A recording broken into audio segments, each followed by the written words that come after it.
রামুতে একাধিক স্থানে বাঁকখালী নদীর ভাঙন তীব্র আকার ধারণ করেছে। ঝুঁকিতে রয়েছে উপজেলার প্রায় ২০,০০০ পরিবার।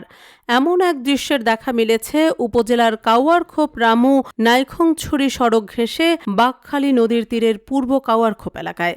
ইউনিয়নের পূর্বপাড়া গ্রামের বাঁকখালী নদীর পাড় প্রতি বছর বর্ষাকালে একাধিক বন্যা ও পাহাড়ি ঢলে ভাঙনের শিকার হলেও ভাঙন রোধে কোনো উদ্যোগ গ্রহণ করা হচ্ছে না বলে অভিযোগ করেছেন ভুক্তভোগীরা। নদী ভাঙন কবলিত এলাকা পরিদর্শন করে জানা গেছে, কাওয়ারখোপ পূর্বপাড়ায় শত শত বছর ধরে হাজারো পরিবার বসবাস করে আসছে। এখানে নদীর উত্তর পাশে ভাঙনের কবলে এসব পরিবার ঝুঁকি নিয়ে বসবাস করছে। ইতিপূর্বে এ গ্রামে নদী ভাঙনের কবলে পড়ে শত শত পরিবার ঘরহারা হয়েছে। ভাঙন রোধে নদীর কোনো কোনো স্থানে সরকারিভাবে ব্লক বসানো হলেও তা প্রয়োজনের তুলনায় অপ্রতুল। স্থানীয়রা জানিয়েছেন, আগস্ট মাসের বন্যা ও পাহাড়ি ঢলে নদী ভাঙনে প্রায় ১,৫০০ ফুট দৈর্ঘ্যের পাড়ের ৩ একর বসত ভিটে নদী গর্ভে চলে যায়। এমনকি ৭ শতাধিক বসতবাড়িও রয়েছে হুমকির মুখে।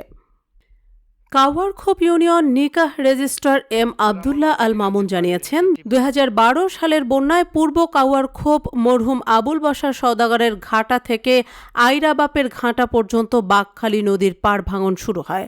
তৎকালীন বিএনপি দলীয় সংসদ সদস্য লুৎফুর রহমান কাজল পরিদর্শনে এসে ভাঙন রোধে দুটি বল্লিশ পাড় স্থাপন করে দিলে নদী ভাঙন কিছুটা হ্রাস পায়। কিন্তু ২০১৮ সালের পর থেকে ওই স্থানে পুনরায় ভাঙন শুরু হয়। বিশেষ করে চলতি বর্ষায় লাগাতার বন্যা ও পাহাড়ি ঢলে নদী ভাঙন প্রকট আকার ধারণ করলে প্রায় ১,৫০০ ফুট দৈর্ঘ্যের তীর নদী গর্ভে তলিয়ে যায়। চলতি বর্ষা মৌসুমে আমাদের এই কাওয়ারখোপ পূর্বপাড়া এই লামারপাড়া গ্রামটি তীব্র ভাঙনের কবলে পড়ে। রাতারাতি প্রায় ৩০ ফুট ফসের নদীর পাড় নদী গর্ভে চলে যায়। এখন থেকে যদি কোনো উদ্যোগ নেওয়া না হয়, ভাঙন রোধকল্পে যদি কোনো উদ্যোগ গ্রহণ করা না হয়, তাহলে অচিরেই প্রতি বর্ষায় আমরা এই পুরো পাড়াটি ৭০০ পরিবারের পুরো পাড়াটি নদী গর্ভে চলে যাওয়ার আশঙ্কা রয়েছে। নদী ভাঙন স্থল থেকে বর্তমানে মাত্র ৩০ ফুটের দূরত্বে রামু নাইখংছড়ি সীমান্ত সড়কের অবস্থান। এখন থেকে ভাঙন রোধে প্রয়োজনীয় ব্যবস্থা না নেওয়া হলে গ্রামটি তো বিলীন হবেই, সড়কটিও ঝুঁকিতে ভাঙনের কবলে পড়ে বিলীন হয়ে যাবে। সেই হিসাবে আমি সংশ্লিষ্ট প্রশাসন, যারা পানি উন্নয়ন বোর্ডকে এলাকাবাসীর পক্ষ থেকে আবেদন করছি, আপনারা তড়িৎ এই ভাঙন রোধে তড়িৎ পদক্ষেপ গ্রহণের জন্য। সম্প্রতি রামু উপজেলা নির্বাহী অফিসার মোহাম্মদ রাশেদুল ইসলাম গর্জনিয়া ইউনিয়নে নদী ভাঙন কবলিত এলাকা পরিদর্শন করেন। এ সময় তিনি নদী ভাঙনের কবল থেকে বিভিন্ন প্রতিষ্ঠান ও বসত বাড়ি রক্ষায় প্রশাসনের পক্ষ থেকে সর্বাত্মক উদ্যোগ নেওয়ার আশ্বাস দেন। অপরদিকে ভুক্তভোগীরা এসব ভাঙন রোধে অনতিবিলম্বে ব্যবস্থা গ্রহণের জন্য পানি উন্নয়ন বোর্ড সহ সংশ্লিষ্ট সকলের হস্তক্ষেপ কামনা করেছেন।